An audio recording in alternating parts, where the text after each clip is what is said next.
이제 개발, 어떤 게임 개발 같은 그런 거에 대한 이제 전반적인 프로세스하고, 그리고 이제 Git과 같은 그런 협업 프로그램들을 좀 알려준 그런 어떤 전반적인 내용에 좀 중점을 줬다면, 이번 주 그리고 다음 주까지 해서 말씀드릴 내용은 개발에 관련된 내용이에요.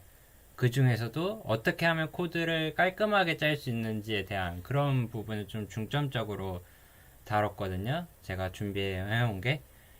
그래서 이제 협업을 하다 보면 이제 코드들이 이제 오고 갈 텐데, 그러는 와중에 정말 이제 코드가 딱 열어봤는데 이거 한눈에 보이지 않고, 이게 되게 해석하는데도 오래 걸리고 난해한 그런 코드가 오게 되면 굉장히 거기서부터 시간을 오래 잡아먹고 비효율적인 그런 협업이 되거든요.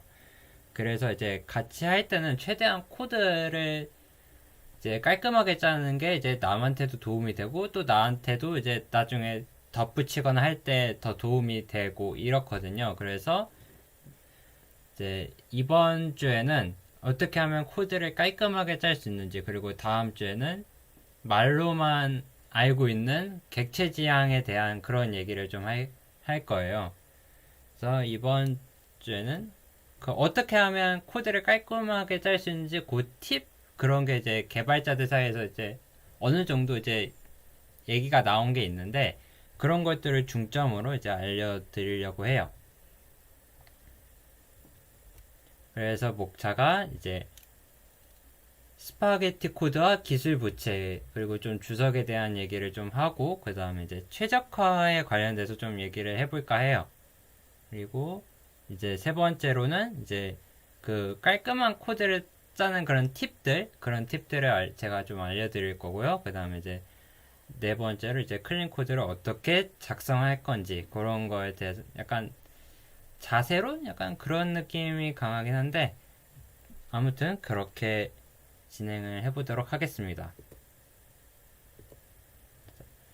일단 읽기 좋은 코드가 뭔지부터 봐야겠죠.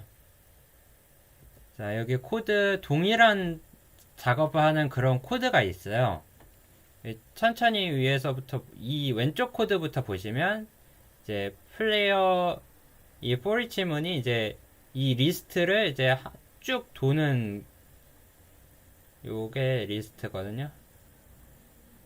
요 리스트를 쭉 도는데, 이제 이 플레이어가 이 살아 있고, 그리고 서로 다른 플레이어와 이 다른 플레이어가 서로 다른 그룹이고, 그리고 플레이어가 공격을 하고 있고, 그리고 서로 충돌이 나 있는 상태면 공격을 하라. 이런 코드거든요. 이 코드를 이제 클린 코드, 좀 깔끔한 버전을 업그레이드 시킨 게 바로 이 오른쪽의 코드예요.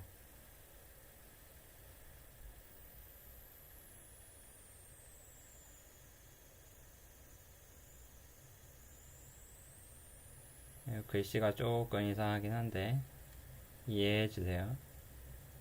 이제 좀 깔끔한 버전으로 업그레이드 해봤어요. 이게 왼쪽보다는 좀 코드 길이가 좀 늘어났긴 했지만, 왼쪽에 비해서는 그래도 코드가 대략적으로 한눈에 들어오죠. 말 그대로 전체 상대방을 전부 다 공격을 해보는데, 공격을 할 수 없으면 그대로 끝내고, 할 수 있다면 공격을 해라. 근데 그 공격 조건은 이러하다. 이런 코드예요. 이게 왼쪽이 좀 짜기 편하고 이제 빠르게 개발할 때는 좋은데, 이제 점차 기능들이 많아지고 그러면 이런 if문들을 좀 줄이거나 아니면 폴문을 줄이고 좀 보기 깔끔하게 좀 기능별로 다듬어야 되는 경우가 많아요. 그럴 땐 이 오른쪽 코드가 굉장히 유용하게 쓰이거든요. 이런 오른쪽 같은 코드를 짜기 위해선 과연 어떻게 해야 되는지 그걸 좀 알아볼 거예요. 그래서 일명 스파게티 코드라는 게 있어요. 지금 왼쪽에 클래스들 정의를 보시면 이리저리 얽히고 설키고 지금 되게 복잡한 구조고 이게 한눈에 들어오지도 않아요. 이런 걸 바로 스파게티 코드 아니면 스파게티 구조 뭐 이런 식으로 얘기를 하거든요. 베베 꼬였어요 그냥. 이게 어디서부터 손을 대야 될지 모르겠고 이 A가 고치려면은 C를 고쳐야 되고 C를 고치려면 A, B를 고쳐야 되고 B를 고치려면 또 A를 고쳐야 되고 다 바뀌어야 되는 그런 구조거든요. 나는 분명 A 손 하나만 됐는데 B, C도 덩달아 바뀌니까 얘들도 바꿔줘야 되고 그리고 D도 또 예상치 못하게 또 참조를 하고 있어서 바꿔줘야 되고 이게 어디서 도사릴지 이 위험들이 어디서 도사릴지 몰라요. 이렇게 구조를 짜면 되게 이게 구조가 나는 저렇게 안 짜겠지 하겠지만 생각보다 이런 구조가 좀 많이 나오고 특히나 A가 B를 참조하고 B가 A를 참조하는 그런 순환 참조형 그런 형태도 생각보다 많이 나오게 되니까 이런 구조는 절대적으로 피해야 된다. 이런 거듭 강조드리고요. 그리고 이제 기술 부채라는 말이 있어요. 이제 우리가 개발을 하다 보면 해야 될 건 많은데 정작 내가 짜고 있는 코드가 그렇게 깔끔하거나 그러지 못해요. 아니면은 이제 테스트가 다 완료가 안 돼서 어디서 지금 에러가 날지 모르는 상황이에요. 근데 이걸 건너뛰게 되면 이제 그때부터 이제 빚이 쌓이기 시작하는 거예요. 내가 해결해가지 못한 그런 개발적인 그런 빚이 하나가 쌓이고 이 빚 때문에 이제 다른 게 지장을 받기 시작해요. 예를 들어서 내가 플레이어 이동을 구현을 하는데 이 이동 구현이 아직 뭔가 덜 테스트가 됐다거나 아니면 아직 이 코드가 완벽히 아직 깔끔하게 잡히질 않았다. 이제 그런 경우에 이 빚이 하나씩 굴러가기 시작합니다. 예를 들어 점프를 했는데 얘가 좌우가 안 먹어. 그래서 그것 때문에 또 보충 코드를 짜요. 이제 거기서도 이제 또 문제가 있을 수 있겠죠. 그럼 이제 또 공격을 하는데 점프가 안 먹네 이번에. 그래서 거기서 또 계속 코드를 쌓고 하면 결국 테스트 되지 않는 그런 이제 어떻게 보면 이제 바이러스 같은 그런 존재들이 이제 코드 곳곳에 심어지게 되고 이제 그게 이제 프로젝트 전체에도 좀 영향을 미치게 돼요. 이제 반대로 이제 하나가 딱 완벽하게 마무리가 되면 이제 여기서는 이제 더 이상 건들 게 없어요. 여기서는 에러가 없으니까 다음 코드에서 또 깔끔하게 짤 수 있고 또 깔끔하게 짤 수 있고 이게 계속 그 굴레에 들어가게 되는 거예요. 내가 처음 꼬리를 악순환을 끊냐 선순환을 끊냐 이 차이일 뿐이지 결국에 이 개발이라는 게 계속 굴레를 돌게 되는데 그 스타트를 잘 끊지 못하거나 아니면 중간에 이제 내가 이거를 처리를 못하게 되면 이제 그게 어느 정도 스노우볼이 좀 굴러갈 수가 있어요. 프로젝트를 할 때. 그래서 요런 코드를 깔끔하게 작성하는 게 굉장히 중요하다라는 걸 좀 알려드리고 싶었고 그리고 이제 마지막으로 이제 얘기할 거는 이제 주석에 관한 얘기예요. 우리가 그동안 코딩을 할 때 이제 처음 할 때 많이 듣는 소리가 주석은 이제 꼭 열심히 달아라. 사실 처음 코드를 짤 때 주로 별짓기라든지 아니면 덧셈 뺄셈 기껏 해봐야 함수 조금 쓰는 정도이기 때문에 처음에는 이걸 주석을 왜 써야 되지 그런 의문이 들기 마련이거든요. 왜냐면 한눈에 봐도 코드가 이해가 되는데 굳이 주석을 쓸 필요가 없는 거예요. 근데 이제 점차 프로젝트를 하게 되면 주석이 필요하다를 느끼죠. 왜냐면 코드량도 늘어나고 로직도 복잡해지고.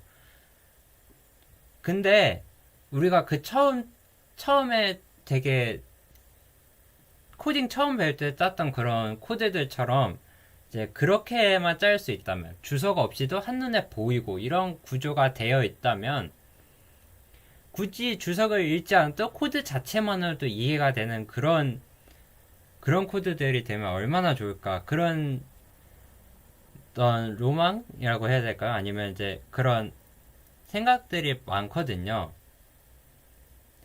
그래서 주석에 다는 게 물론 중요하고 주석은 달아서 나쁠 거 하나도 없어요. 근데 이 주석도 이제 굳이 다는 것보다 코드를 더 깔끔히 짜는 게 그 편이 더 좋다라는 거죠. 아무리 주석을 백날 달아봐야 그 코드를 이해하는데 그, 그 코드가 복잡했던 게 저절로 간단해지거나 그러진 않잖아요.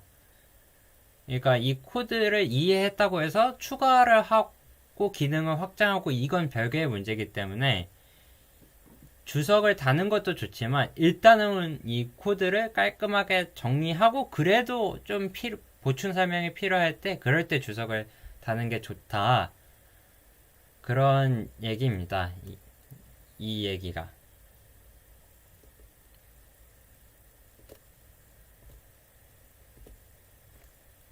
그래서 이 함수 호출에 관한 이야기인데요.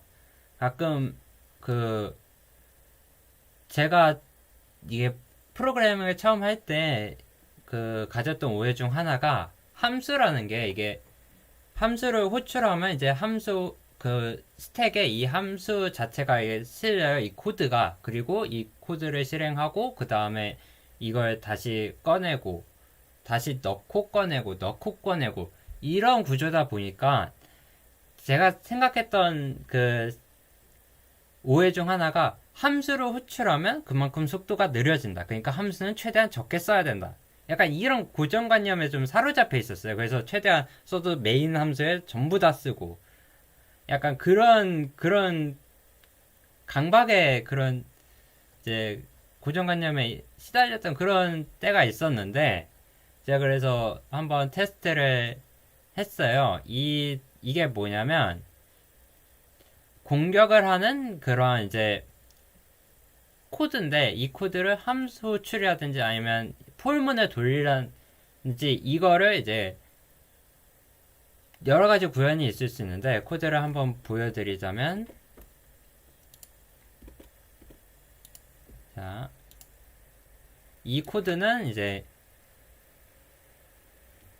이 리스트에 이제 이제 적군이든 아군이든 아무튼 이제 다른 플레이어를 추가를 하고 그 다음에 이제 아까 전에 봤던 그 포리치문 있죠? 그거를 한번 돌려본 거예요.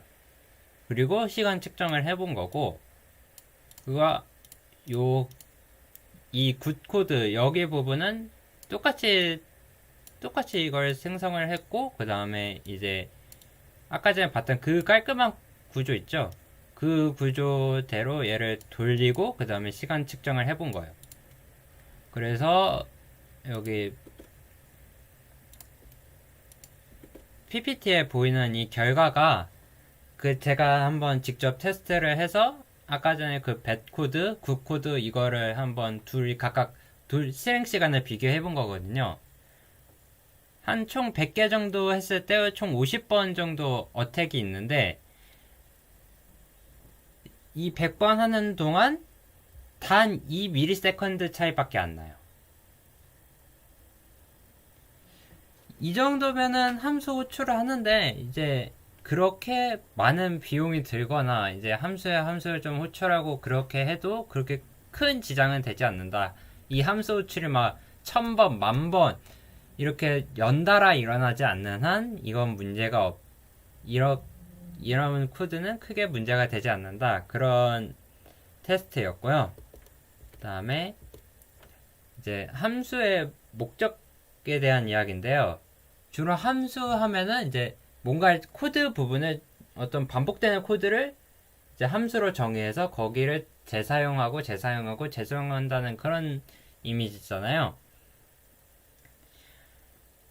근데 이 함수가 단 한 번이 사용되더라도 사용해서 좋을 곳이 좀 있어요. 예를 들면 이제 이 복잡하고 이제 처리가 좀 많은 그런 함수를 나눠서 이제 간단하고 작은 함수들로 이렇게 각각 따로 떨어뜨린 뒤에 그것들을 이제 다시 하나의 함수에 다 묶는 거죠. 이제 그런 식으로 처리를 해서 이제 함수가 좀 더 보기 좋고 깔끔하게 그렇게 짜는데 그렇게 함수가 사용되기도 해요. 그리고 그렇게 함수를 사용함으로써 이제 어떤 코드가 동작을 할 때 저희가 명령을 시키는 단위가 이거 해라 저거 해라 이렇게 일일이 감나라 배나라 하는 게 아니라 그냥 뭐 하나 좀 큰 단위로 뭘 하나 하고 그 다음에 또 뭘 해라 이런 식으로 할 수가 있게 되는 거예요. 그러니까 우리가 이제 걸어 다닐 때 제가 일일이 왼쪽 허벅지를 올리고 왼쪽 허벅지 내리고 오른쪽 허벅지 올리고 오른쪽 허벅지 내리고 이걸 일일이 명령하지 않잖아요. 그냥 제가 걸어라 라고 하는 그 생각 하나로 이게 걸어지잖아요. 그런 것처럼 이제 우리가 명령하는 그 레벨의 단위가 올라가는 거죠. 이렇게 함수 처리를 함으로써.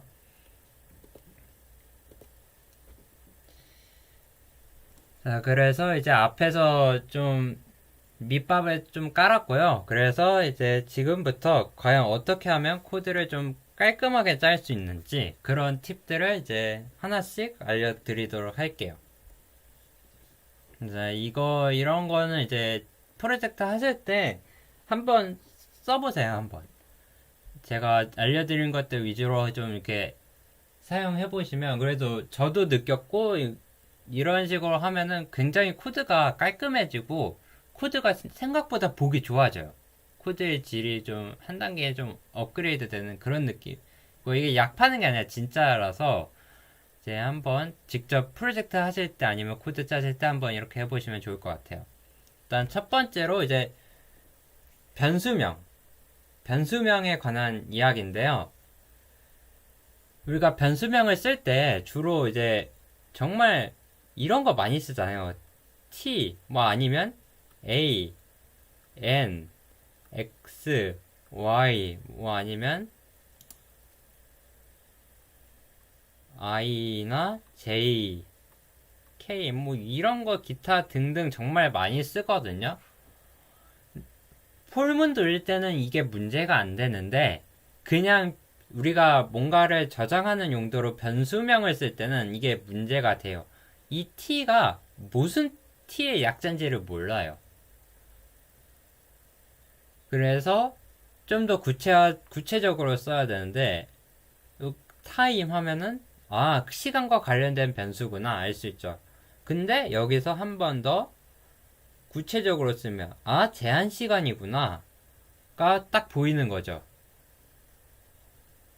여기서 뭐 캐멀 표기법을 썼는데 무슨 표기법을 쓸지는 그런 건 자유지만 이제 변수명을 좀 구체적으로 작성하는 게 좋아요.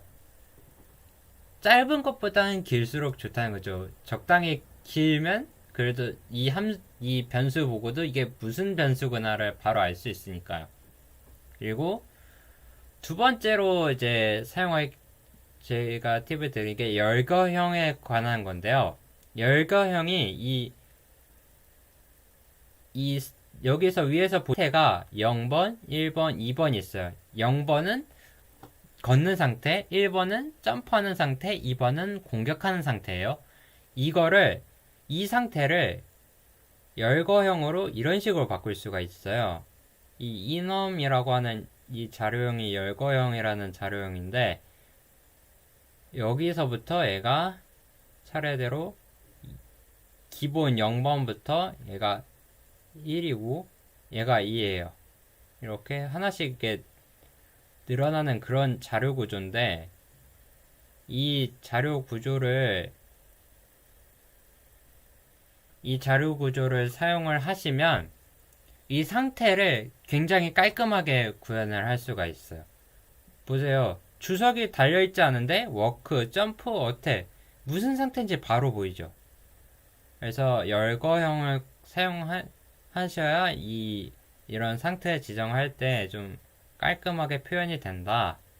그런 얘기고요. 그 다음에 세 번째가 이게 컨스트, 그러니까 이런 거 있죠. 이런 이런 게 이제 처음 배울 때는 이 콘스트가 이게 있어서 뭐 할까 같은 그런 생각이 들지만 이 콘스트가 어떤 특정한 값, 그런 걸 매직 넘버라 하거든요. 이런 거 있잖아요. 폴문을 돌 때 이렇게 몇 번까지 하라 약간 이런 식으로 지정을 하는 그런 이제 상수들이 있어요. 숫자라든지 아니면 뭐 문자라든지 이런 걸 일명 매직 넘버라 그래요.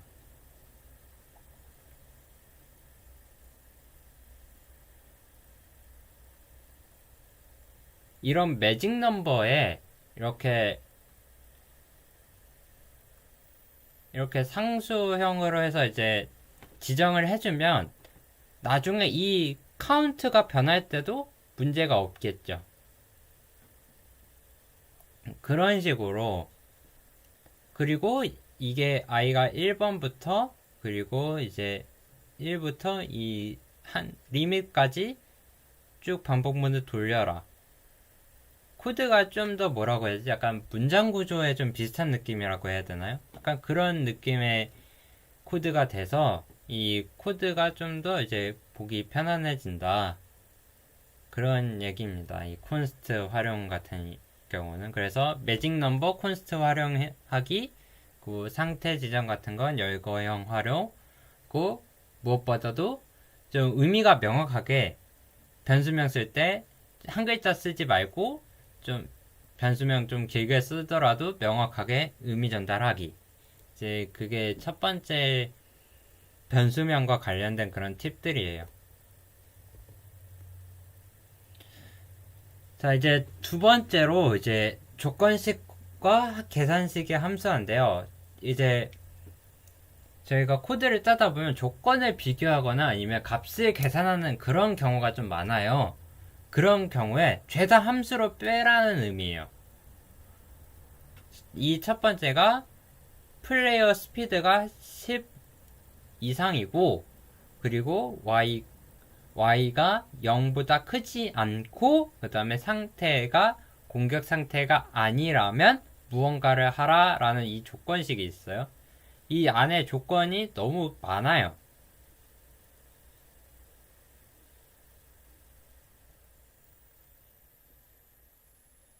이 조건식을 간단하게 줄여볼게요. 이 조건식을 단 하나로 압축을 했어요. 이 대시가 가능한가? 물론 이즈 대시가 아니라 뭐 이즈 어택일 수도 있고 뭐 다른 거일 수도 있겠지만 여기선 대시라고 가정을 할게요. 그래서 이즈 대시는 어떻게 이루어져 있냐면 이 코드를 좀 더 보기 좋게 정리를 해봤어요. 그리고 점프 상태면 first, 공격하고 있으면 first, 그리고 스피드가 10 미만이면 false, 그 외에는 true. 이런 형태를 일명 조기 리턴이라고 하거든요. 그러니까 중간에 리턴을 끊었다라는 표현인데 이런 식으로 조건문이 어떤 조건을 충족하지 못하면 리턴하고 어떤 조건을 충족하지 못하면 리턴하고 뭐 이런 식으로 중간중간 리턴을 활용해서 이런 함수를 이 대시 할 수 있는지에 대한 함수를 만들 수가 있는 거예요. 그리고 이 중간에 점프하고 어택 있죠? 이것도 함수로 뺐어요. 플레이어 포지션이 y보다 이상인가? 이렇게 보니까 이것보다 이렇게 이즈 점프가 가능한가 라고 물어보는 게 좀 더 이게 보기가 편하고 공격이 가능한가 물어보는 게 그냥 이렇게 물어보는 것보다 더 보기가 편해요. 설령 이 코드가 이 이즈 대시가 단 한 번만 쓰인다라고 하더라도 아니면 하다못해 이즈 점프, 이즈 어택도 단 한 번만 쓰인다고 하더라도 이렇게 이 오른쪽 쪽으로 쓰는 게 되게 보기가 편하고 이게 협업을 하는데 굉장히 도움이 돼요. 되게 읽는 게 딱히 뭐 크게 내가 이해 못해서 이게 어떻게 되는지에 대해서 머리를 골골 싸맬 필요가 없어요. 왼쪽 같은 경우는 대충 스피드 값이 뭐면은 안 되고 뭐면 되고 y는 어때야 되고 스테이트는 어때야 되고 이걸 다 계산하고 그렇게 이해를 하지만 오른쪽에 있는 코드는 그냥 대시 가능하면 해라. 그리고 점프 중이지 않고 어택 중이지 않고 스피드가 10보다 크고 이럴 때만 대시를 하게 한다. 이게 딱 보이거든요. 개발하실 때. 그래서 이렇게 조건문을 이런 식으로 좀 빼서 활용하시면 좋을 것 같아요. 그리고 이번엔 계산식의 함수인데 이게 어떤 거냐면 플레이어가 움직일 때 경계 밖으로 움직이지 못하게 이게 반대로 튕기는 그런 걸 계산하는 그런 이제 함수인데, 자, 이 왼쪽부터 좀 분석을 해보면 플레이어 위치를 속도만큼 해서 이제 업데이트를 합니다. 그 다음에 이 플레이어 위치가 이 월드의 폭하고 그 다음에 이 플레이어의 가로 폭의 절반 거기보다 넘어가면 그러니까 이렇게 있을 때 이 폭이 있을 거 아니에요. 이 폭이 있고 그 다음에 이제 이 플레이어의 절반 이렇게 플레이어가 있을 때 이렇게 절반 이 위치가 경계예요.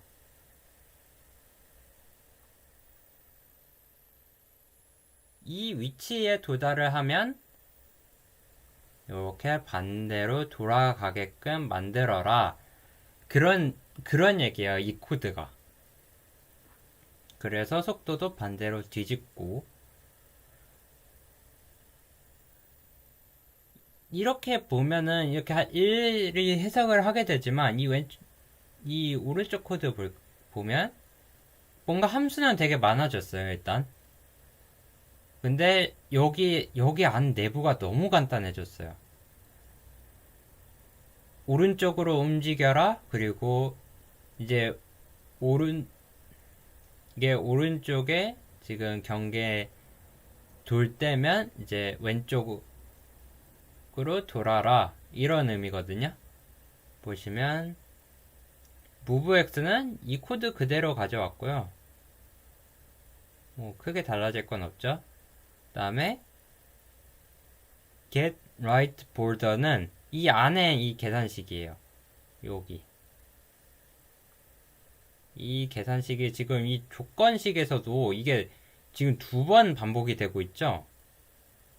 이거를 줄이기 위해서 요걸로 함수를 만들어 놓은 거예요.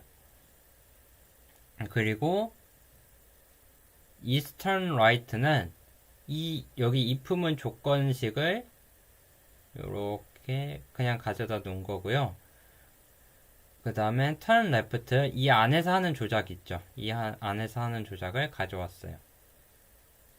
이렇게 코드들을 가져와서 함수화만 시켰는데 생각보다 구조가 간단해졌어요. 이게 되게 복잡해 보이고 아니면 처음 쓸 때는 굳이 이렇게까지 하나 싶지만 이게 하다 보면 여기에 점점 익숙해지고 이런 식으로 하시는 게 더 보기 좋다는 걸 느끼실 거예요.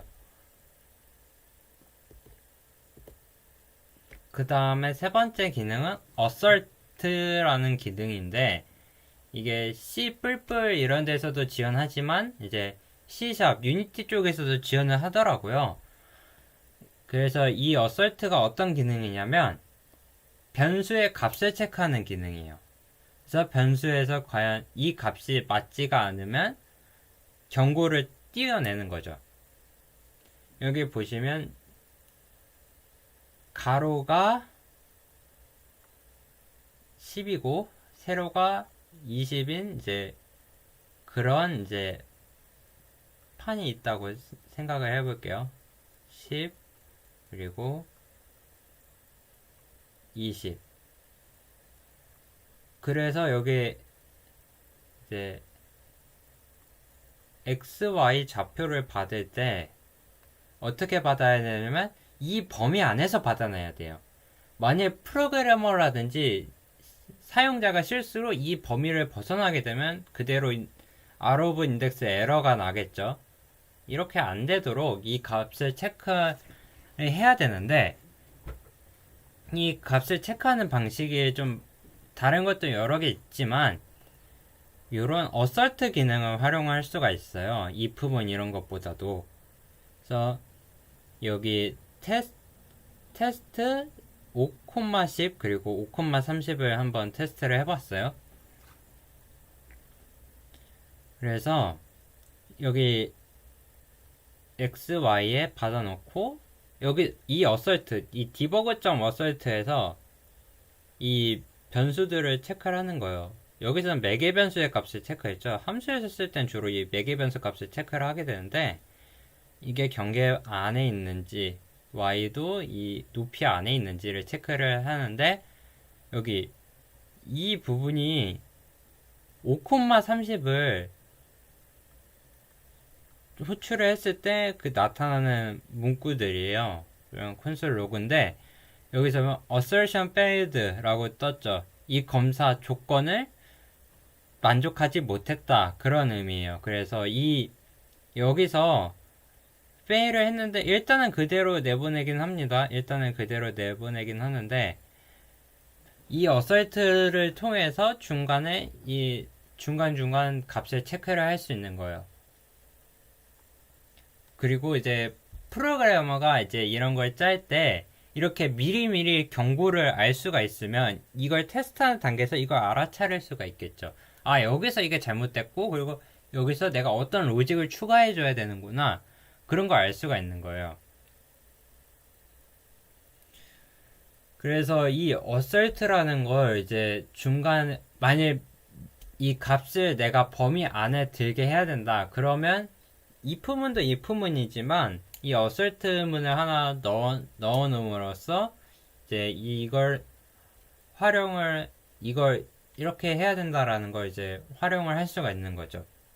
이건 직접 경고창에 띄워주니까 그 다른 개발자가 중간에 하더라도 아, 여기 뭔가 잘못됐다라는 걸 느낄 수가 있는 거죠.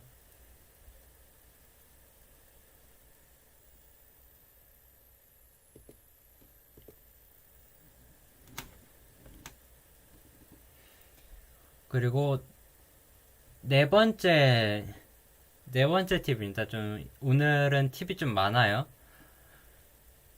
그래서 조건문을 어떻게 단축할 건지에 대한 얘기인데요. 첫 번째로는 중복된 거 다 통합해라, 그런 얘기예요. 이건 어찌 보면 당연한 거죠. 위에서 이제 스테이트가 떨어지는 상태고, 그리고 이제 대기 시간보다 더 많이 기다렸으면 낙하를 해라, 그리고 뭐 움직여라, 뭐 이런 코드인데, 여기 보시면 지금 이게 다 중복이 돼 있어요. 사실 이 and 쓰는 게 if문 하나 더 쓴 거랑 같은 효과라서 이걸 if문을 줄일 수 있으면 줄이는 게 좋겠죠. 그래서 이렇게 했어요. 이렇게 하나에 묶고 그 다음에 여기에다 한 거예요. 이렇게 if문을 줄일 수 있으면 이런 건 줄이는 게 좋아요. 왜냐면 나중에 이걸 고쳐야 될 때 이 수식을 이걸 2번 고치느냐 1번 고치느냐 차이인데, 이 상태가 과연 한두 개만 있을까요? 이 상태가 여러 개일 가능성이 더 높겠죠. 그러면 여러 군데를 수정을 해야 되고, 그럴 때 이렇게 하나로 통합을 미리 해뒀다면 이걸 여러 번 하는 게 아니라 단 한 번만 이 조건씩 단 하나만 바꾸면 되는 문제가 되는 거죠. 그래서 중복된 건 최대한 줄여라, 이게 메인이고요. 두 번째로는 아까 전에 얘기한 조기 리턴이라는 건데, 중간에 리턴을 함으로써 좀 더 코드가 깔끔해지는 거예요. 왼쪽에 보면은 분기가 참 많죠. 이 분기가 어떻게 되냐면 이제 시간이 50초 이내인 경우하고 이제 100초 이내인 경우 50초 이후부터, 그리고 이제 100초 이후, 이렇게 세 갈래로 나뉘고, 이 경우에는 이제 또 50초 이내로 한 경우에는 또 이제 갈려요.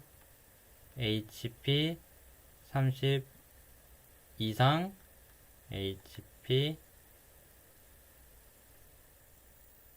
30 미만, 이렇게 갈려서 이때는 뭐 1000점이다, 뭐 이때는 500점이다, 뭐 이때는 200점이다, 이때는 0점이다. 이 코드예요. 이걸 말 그대로 풀어놓으면 이 코드가 돼요. 근데 이거를 더 간단하게 줄일 수 있는 방법이 있어요.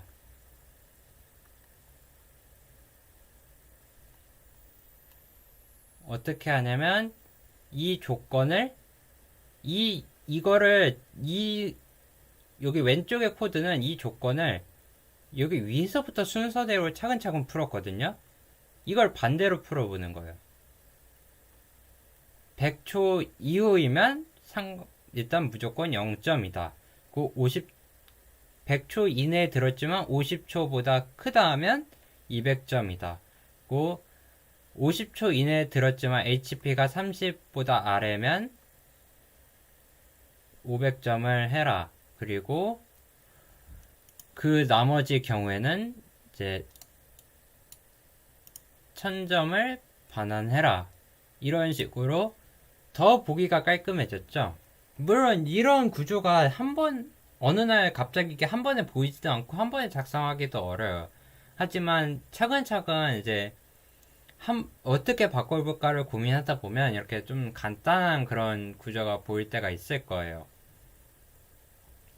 그래서 이걸 이렇게 조건을 거꾸로 생각해 보는 것도 이제 이렇게 코드를 단축하는데 그렇게 도움이 될 수 있고요. 그리고 배열을 활용해서 이걸 if문 대신으로 사용할 수도 있어요. 이게 가위바위보를 판정을 하는 그런 코드예요. 보시면 여기 if문 들어가기 전혀 없어요. 근데 이걸로 내가 이겼는지 졌는지 비겼는지를 알 수가 있어요. 이걸 일명 결정표라고 하거든요. 여기 보시면 이렇게 2차원 배열을 하나 선언을 했는데,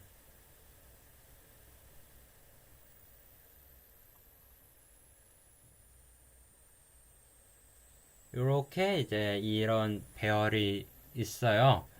이런 배열로 이런 어떤 내 상태가 어떻고 상대 상태가 어떨 때 아니면 A라는 조건이 이런 상태고 B라는 조건이 이런 상태일 때 이거를 어떻게 해라, 이런 식으로 결정표라는 걸 만들 수가 있어요. 예를 들어 보상 같은 그런 걸 줄 때도 이제 이런 결정표를 사용해서, 예를 들어 경험치 조건과 이제 내가 이겼을 경우, 이랬을 땐 이겼을 경우 경험치는 이렇게 줘라, 이런 식으로도 활용을 할 수가 있고요. 아니면 이렇게 이기고 지고를 체크를 할 때, 아니면 뭐 약점, 뭐는 뭐에 강하고 뭐는 뭐에 약하고 이런 상성, 이런 걸 체크할 때도 이제 이런 식으로 결정표를 사용하게 되면 if문을 사용하지 않고도 if문이나 스위치문이었으면 이거 백날 써야 되거든요. 특히나 예를 들어서 포켓몬 상성을 구현한다고 생각을 하면 이걸 스위치문을 다 쓸 수는 없는 노릇이잖아요. 그럴 때 이런 식으로 배열을 활용을 하시면 코드가 좀 더 보기 좋아지고 그렇다 라는 거예요. 일종의 테크닉이죠, 이런 건. 그리고 네 번째로 내장 함수를 좀 활용을 하라라는 건데요. 이런 게 있어요. 10보다 크면 10, 0보다 작으면 0, 이런 식으로 0부터 10까지의 그런 범위를 체크를 하는 그런 기능하는 코드인데, 이 4줄짜리 코드를 단 한 줄로 줄일 수가 있거든요. C샵의 매스프 클래스 중에 클램프라는 이런 함수가 있어요. 이 함수에 뭐 다양한 기능들 많습니다. 뭐 반올림이라든지 아니면 어라운드라고 해서 0부터 10까지 가고 11이면 다시 0으로 가고 뭐 10이면 1, 뭐 이런 식으로 계속 0부터 10을 계속 삥삥삥 도는 그런 함수도 만들어져 있고요. 아무튼 그런 식으로 다양한 함수들이 있는데, 여기서는 클램프라는 함수가 있어요. 그래서 이게 min 그리고 이게 max거든요.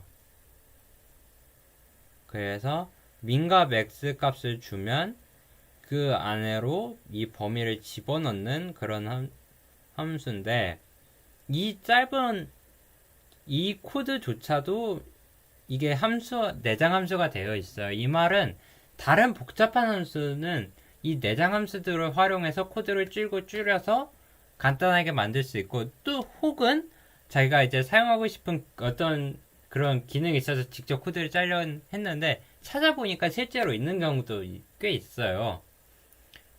예를 들면 어떤 오브젝트를 찾을 때 일일이 체크를 할 수도 있는데, 그냥 find 해서 find all 뭐 이런 식으로 해서 모든 걸 그냥 한 번에 코드 한 줄로 다 찾아내는 그런 것들이 좀 있거든요. 그래서 그런 내장 함수들을 좀 활용을 하시면 코드를 줄이는 데 많은 도움이 된다 라는 내용이었습니다. 그리고 5번째, 이게 마지막일 것 같은데, 이 내용이 스위치문은 최대한 함수로 만들어서 짧게 줄여라 라는 내용이에요. 스위치문 같은 경우에 한 번에 그 조건들을 딱 이럴 때 이래라, 저럴 때 저래라, 이걸 딱딱딱딱 보여줄 수 있지만 그 안이 길어지기 시작하면 이게 굉장히 코드가 중첩돼서 이게 잘 안 보이게 돼요. 왼쪽 같은 경우에 아까 전에 그거를 이제 대시를 하는 그런 상황을, 이거를 나열을 한 건데, 이거를 이제 그냥 대시라는 함수로 줄여버리는 거예요. 그 이거를 따로 빼는 거죠. 물론 이거를 이제 나중에는 함수를 쓰든 이제 나중에 객체 지향 때 이걸 이제 인릭을 하든 뭐 그런 식으로 여러 베리에이션이 있겠지만, 일단 이 스위치문 내부를 줄여 놓음으로써 그냥 상태가 대시면 대시해라 뭐 이런 식으로 그냥 간단하게 보게 하는 거죠. 이 스위치문 같은 경우에 내부에 저렇게 많이 달아놓으면 안 돼요. 많아봐야 2-3줄까지는 그러려니 하는데, 이게 5줄, 6줄 점점 길어지기 시작하면 차라리 함수로 빼세요. 그러는 편이 더 보기 좋고 편해요. 자, 5번째는 이제 반복문에 관한 얘기인데요. 이 반복문이 이 알고리즘의 성능을 좌우할 정도로, 이 반복문은 중첩되면 중첩될수록 그 성능은 정말 기하급수적으로 떨어지는 그런 놈 중 하나예요. 그래서 이 반복문을 어떻게 줄이느냐가 최적화와도 관련이 되는 거죠. 그래서 첫 번째로 기본 원칙은 한 개의 반복문에 한 개의 작업만 하는 거예요.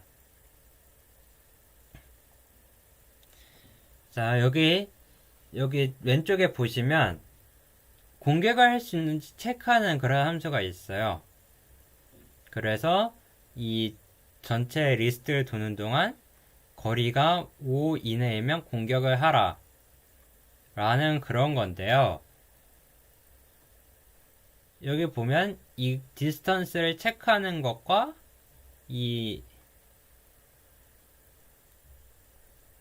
공격을 하는 두 가지의 그런 작업이 있어요. 물론 이걸 하나로도 볼 수 있고 두 개로도 볼 수 있지만 여기에서는 그냥 설명을 위해서 어거지를 좀 뗐다라고 생각하시면 되고, 예를 들어서 여기서 어택을 하고 뭐 예를 들어 플레이어 뭐 게스코 이런 것까지 붙으면 진짜로 기능이 두 개가 되는 거겠죠. 그래서 이거를 좀 다르게 구현을 해봤어요.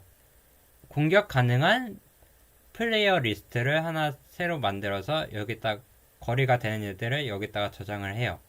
그리고 그 되는 애들만 따로 공격을 실행을 하는 그런 코드가 있어요.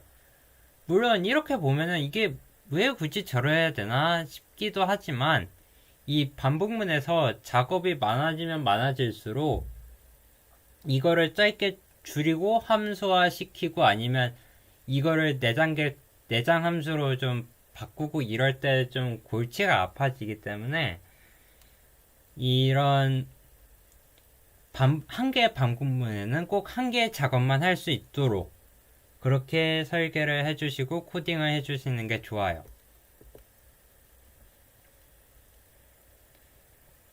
그래서 아까 전에 그렇게 좀 어거지로 빼놓은 느낌이 좀 강했잖아요.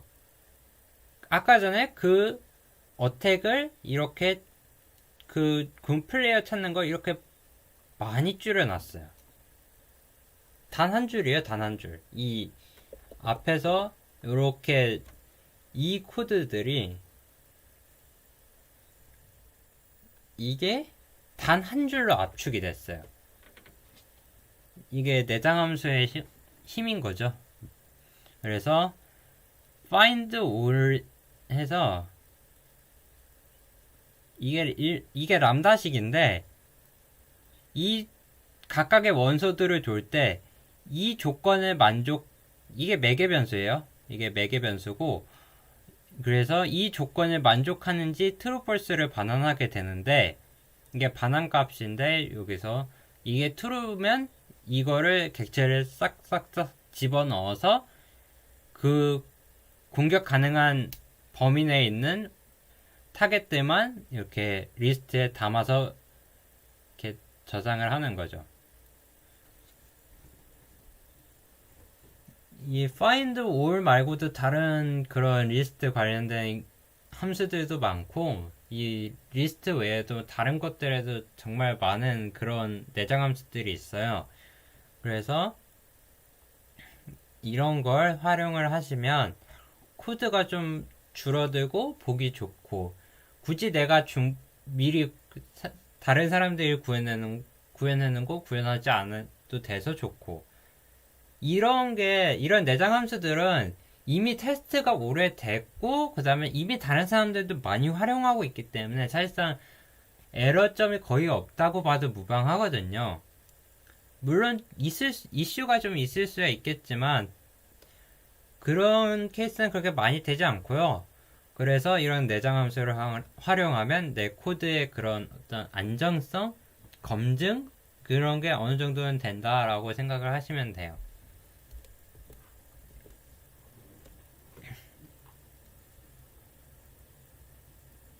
이제 마지막으로 이야기해 볼 건 함수에 관한 이야기예요. 이제 앞에서 함수에 관한 그런 형태들을 좀 많이 봤어요. 조건식이나 계산식도 함수로 뺄 수 있고, 스위치문 내부도 함수로 뺄 수 있고, 뭐 이것저것 좀 많은 그런 활용 형태들이 있는데, 일단 모든 함수를 할 때 기본 원칙은 함수에서 단 하나의 작업만 하는 거예요. 왼쪽에 보시면 함수 이름이 벌써부터 sum and average 벌써부터 두 개의 작업을 하겠다는 얘기가 물씬 나죠? sum을 하고 평균을 구하겠다. 그래서 이렇게 총합과 평균을 구했어요. 이렇게 하면 활용도도 떨어지고 무엇보다도 함수가 사족이 길어져요. 여기서는 간단하게 합과 평균이었지만 이제 다른 실제 이제 프로젝트를 하시게 되면 이것보다 더 복잡해지는데 기능이 두 개 되면 그 정신이 없어지거든요. 그래서 이 기능을 이렇게 쪼갰어요. 썸과 어벨레이지. 그래서 이거는 말 그대로 합을 구한 거고 이 어벨레이지는 여기 이거는 이제 배열의 길이가 0일 때 그럴 때 예외 처리로 0을 해준 거고 0으로 나눌 수는 없으니까요.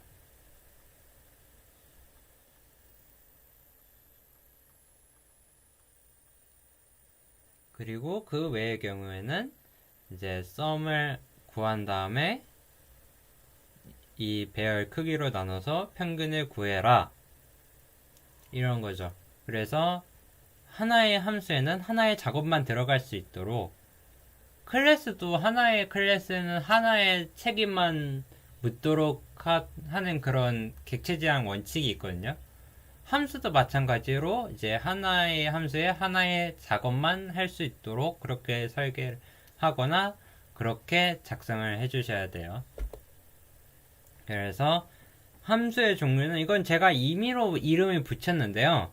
이 함수의 종류에는 크게 두 가지가 있어요. 실제로 작업을 하는 그런 함수가 있고요.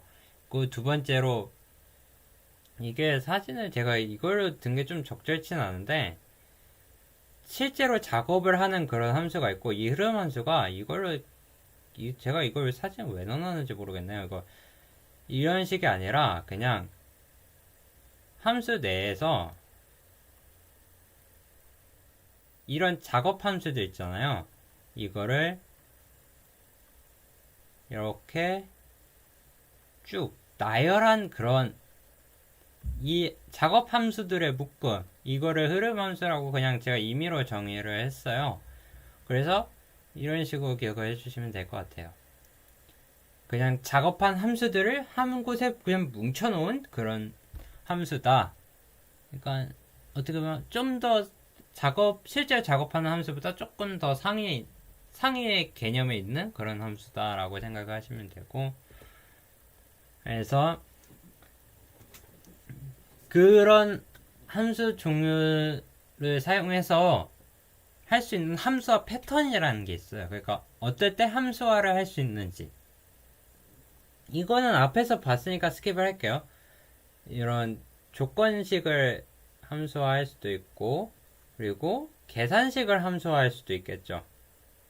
여기서 계산식은 요거 함수화했어요. 요거 하나 함수화한 다음에 나머지는 이제 요게 조건식인데, 이거 이렇게 빼기만 해도 어느 정도 코드가 보기 편해진다는 거죠. 그리고 아까 전에 봤던 조건문 내부 블록 함수화도 있고요. 그 다음에 네 번째부터는 조금 새로 보는 것들인데, 이 반복문을 함수화로 뺀다는 거죠.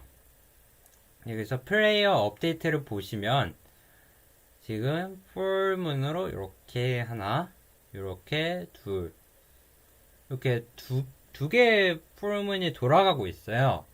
하나의 함수에 두 개의 작업이 진행되고 있다라고 봐도 되는 거죠. 그래서 이거를 각각 함수로 따로 빼요. 움직이는 부분 따로 빼고요. 그 다음에 이제 각각의 객체들에 대해서 충돌 체크하는 거 따로 빼고요. 그렇게 해서 한 거를 여기 한 대에 묶어요. 이렇게 한 대에 묶어서 요게 아까 전에 얘기한 그런 흐름 함수 그런 건데, 이건 뭐 공식 용어도 아니고 그냥 제가 임의로 만들어낸 거예요. 이런 흐름 함수가 이렇게 하나가 딱 나오게 되는 거죠.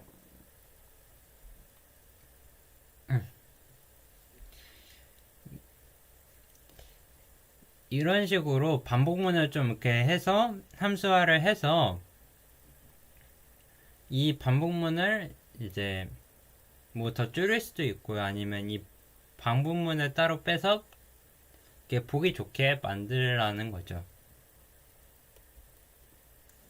좀 더 이제 이렇게 되면 이 함수로 이제 이름을 이렇게 넣잖아요.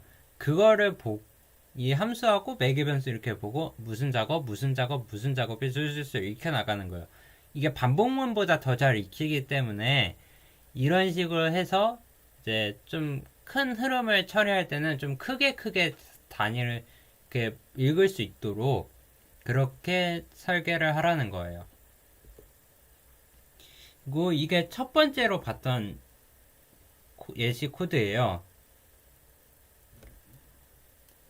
이제 지금은 보시면 이 반복문 내부를 어택이라는 함수로 뺀 케이스예요. 이 경우는 이게 처음에 봤던 예시 코드인데 이렇게 여기 안에가 굉장히 간단해졌죠. 모든 플레이에 대해 공격해라. 뭐 이걸 또 따로 빼라면 뺄 수도 있고요. 나중에 어택 플레이어스 뭐 이런 식으로 해가지고 따로 함수를 뺄 수도 있고, 아무튼 그래서 이 어택 함수는 또 다시 이 조건문 여기를 이 조건들을 다시 함수화를 한 거죠. 그래서 반복문 내부를 줄여서 한두 줄로만 만들 수 있다면, 그렇게 만들 수 있다면 이제 코드를 읽는데 굉장히 편안해지는 거죠. 그래서 여기까지가 이제 클린 코드에 대한 팁들이었고요. 자, 이제 마지막으로 이제 클린 코드를 그럼 어떻게 작성하면 좋을지에 대한 어떤 자세한 방법론 같은 거니까요. 이건 가볍게 들어주시면 될 것 같아요. 자, 일단 클린 코드를 위해서 이제 우리가 그런 마음가짐, 정신론이라 그러죠. 이제 이런 걸 좀 알아볼게요. 일단은 코드는 작성을 하세요. 처음부터 좋은 코드가 그렇게 머리 쓰고 구조가 딱딱딱딱딱 돼서 그렇게 나오는 그런 프로그래머도 없고요. 그리고 처음부터 정말 코드를 정말 개판으로 짜는 그런 개발자도 거의 없어요, 사실. 그래서 적당히 이제 이게 막 섞여 있는 그런 코드가 나오게 되는데, 일단은 작성을 하세요. 일단 뭐라도 작성을 하고 그 코드를 정리를 하세요, 두 번째로. 한 번 썼다고 끝이 아니라 다시 검토를 하셔서 여기서 문제가 있고 어디서 이거를 로직을 고쳐야 되고 뭐 이런 식으로 이제 고치세요. 그렇게 해서 이제 딱 하나가 나오게 되면 그거를 이제 작은 함수로 이렇게 바꾸고 그거를 또 내장 함수로 바꾸고 그런 식으로 아까 전에 알려드린 팁들 있잖아요. 그런 식으로 코드 전체적으로 한번 바꿔보세요. 그러면 이제 클린 코드가 나오는 거죠. 그리고 코드를 이제 꼭 검토를 하시고 그런 식으로 하시면 될 것 같아요.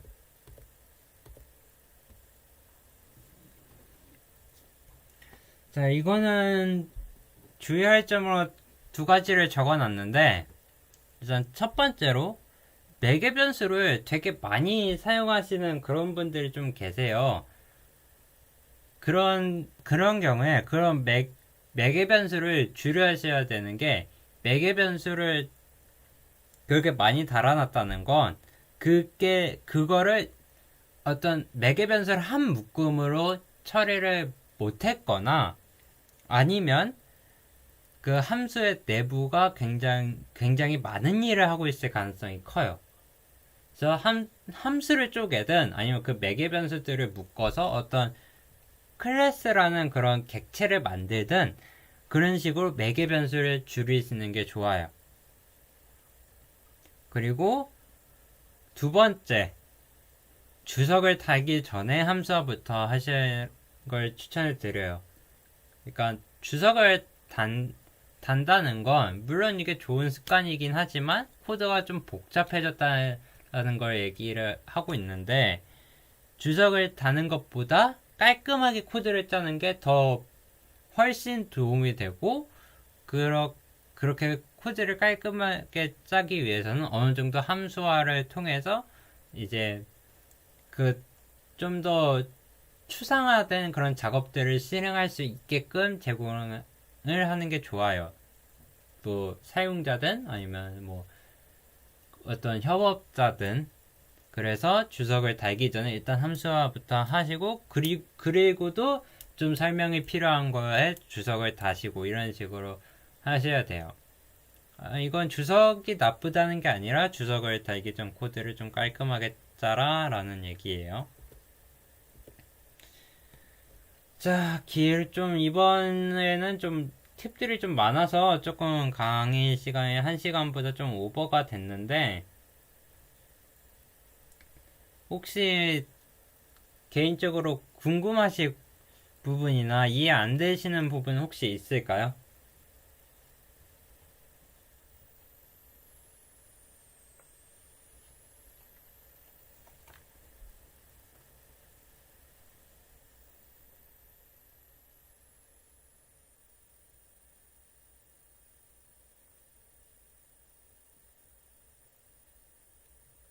조금만 기다려보고 없으시면 이제 이대로 강의 마치도록 하겠습니다.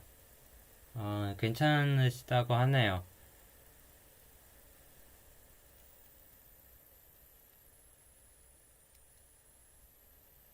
그러면 혹시 이제 다시 보기로 보시는 분들도 좀 계시니까 이제 만약에 혹시 강의를 다시 보기로 보시는 분들은 이제 카톡을 통해서 이제 질문 남겨주시면 최대한 성실히 답변하도록 하겠습니다. 자, 이것으로 이제 팀 프로젝트 특강 마치고요. 이제 다음 주가 아마 마지막 특강일 거예요. 이제 다음 주에 아마 객체 지향에 대해서 다루게 될 텐데, 그렇게 그것까지 하고 이제 팀 프로젝트 특강은 마무리가 될 것 같아요. 자, 여기까지 강의 들으시느라 수고하셨고요. 지금이 11시 좀 넘어가는 시간인데 모두 좋은 밤 되시길 바라겠습니다. 감사합니다.